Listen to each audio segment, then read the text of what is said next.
2 Samuel chapter 18. David mustered the men who were with him and appointed over them commanders of thousands and commanders of hundreds.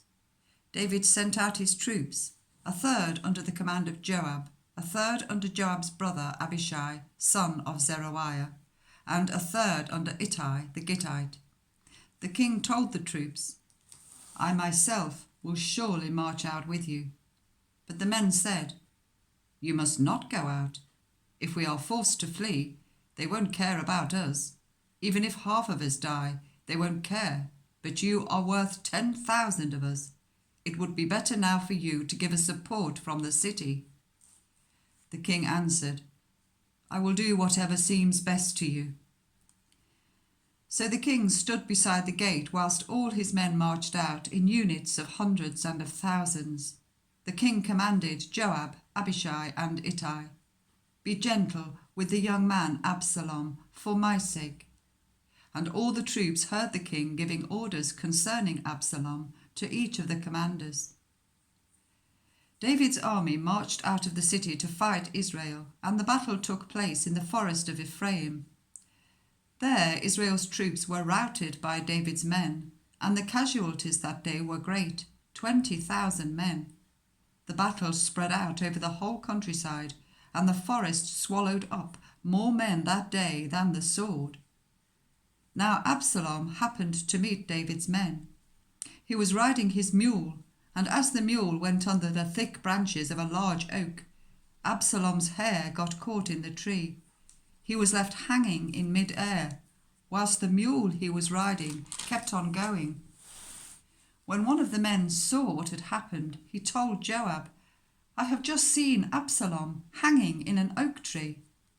Joab said to the man who had told him this, "What? You saw him?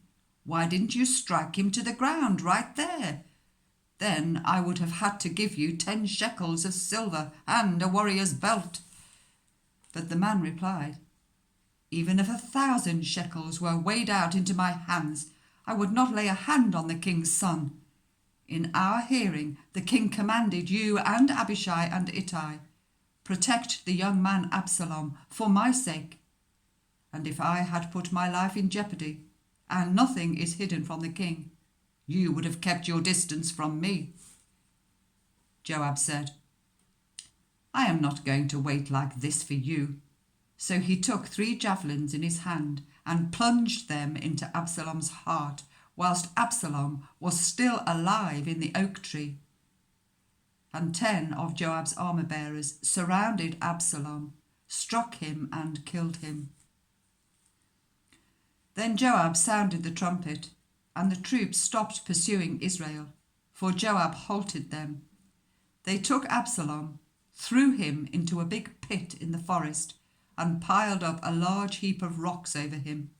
Meanwhile, all the Israelites fled to their homes.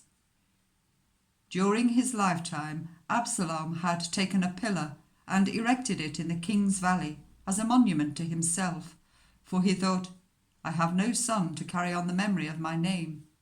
He named the pillar after himself, and it is called Absalom's monument to this day. Now Ahimaaz, son of Zadok, said, "Let me run and take the news to the king that the Lord has vindicated him by delivering him from the hand of his enemies." "You are not the one to take the news today," Joab told him. "You may take the news another time, but you must not do so today, because the king's son is dead."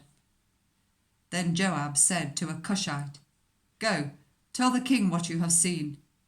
The Cushite bowed down before Joab and ran off. Ahimaaz, son of Zadok, again said to Joab, "Come what may, please let me run behind the Cushite." But Joab replied, "My son, why do you want to go? You don't have any news that will bring you a reward." He said, "Come what may, I want to run." So Joab said, "Run." Then Ahimaaz ran by way of the plain and outran the Cushite. Whilst David was sitting between the inner and outer gates, the watchman went up to the roof of the gateway by the wall. As he looked out, he saw a man running alone. The watchman called out to the king and reported it. The king said, "If he is alone, he must have good news." And the runner came closer and closer. Then the watchman saw another runner, and he called down to the gatekeeper, "Look, another man running alone." The king said, "He must be bringing good news too." The watchman said, "It seems to me that the first one runs like Ahimaaz, son of Zadok." "He is a good man," the king said. "He comes with good news." Then Ahimaaz called out to the king, "All is well." He bowed down before the king with his face to the ground and said, "Praise be to the Lord your God. He has delivered up those who lifted their hands against my lord the king." The king asked, "Is the young man Absalom safe?" Ahimaaz answered, "I saw great confusion, just as Joab was about to send the king's servant and me, your servant, but I don't know what it was." The king said, "Stand aside and wait here."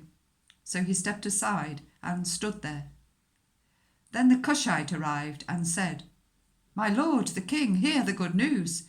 The Lord has vindicated you today by delivering you from the hand of all who rose up against you." The king asked the Cushite, "Is the young man Absalom safe?" The Cushite replied, "May the enemies of my lord the king and all who rise up to harm you be like that young man." The king was shaken. He went up to the room over the gateway and wept. As he went, he said, "Oh, my son Absalom, my son Absalom, if only I had died instead of you. Oh, Absalom, my son, my son."